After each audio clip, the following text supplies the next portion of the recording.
And we're taking a deeper dive into the Ohio midterms with Congressman Bill Johnson, a Republican from the great state of Ohio. Congressman, thank you so much for being here tonight.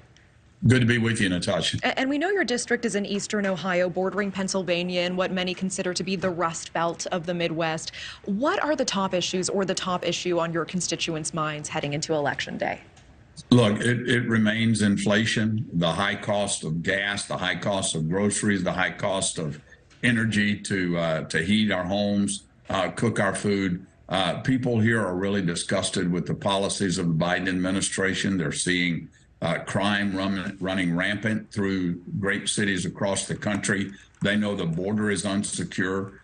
We have an opioid drug addiction crisis in our state, and we're seeing our young people killed with fentanyl that's coming across that open border. So from inflation to crime to high cost of energy to the border, you name it, the Biden policies are immensely unpopular here.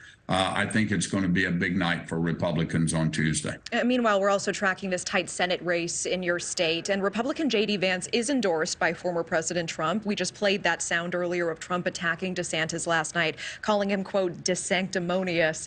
If both candidates declare in the 2024 presidential race, in your mind, who is better for the future of the Republican Party? Well, I'm not going to get into the hypothetical. Neither candidate has declared.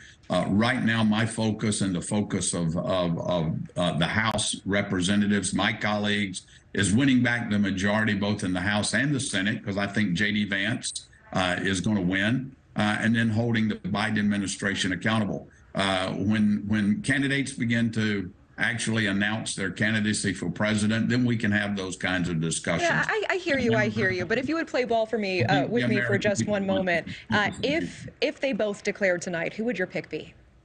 Now, I'm not going to get into the hypothetical. I'm telling you that a Republican candidate in 2024 beats Joe Biden hands down. So it really doesn't matter who the Republican candidate's going to be. Anything is better than what we see in the White House right now. And I think it's totally inappropriate to focus on the what ifs when we've got to win Tuesday night first. Okay, well, if Democrat Tim Ryan does win the Senate race in Ohio, we want to ask, will you support those election results?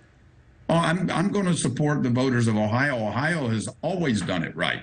Ohio held a legitimate election in 2020, in 2018, and 2016. As many years as I've been in politics, Ohio knows how to do it right.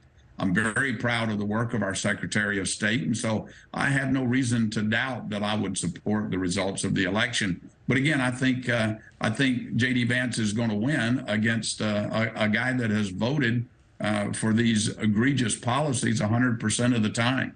I think J.D. Vance is going to be fine on Tuesday. What do you make of Republicans have to get out and vote? That's for sure. Absolutely, Congressman. What do you make of GOP candidates in the country who are already saying that if they do not win, they will not accept the election results?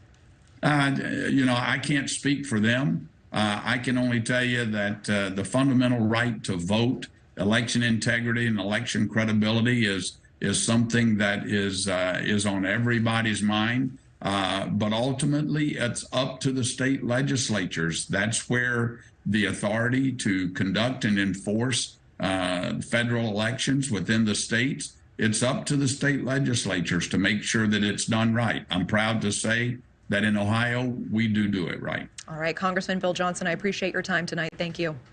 Thank you. Thank you for watching. Go to newsnationnow.com to find NewsNation on your television provider. And don't forget to click the red subscribe button below to get more of NewsNation's fact-driven, unbiased coverage.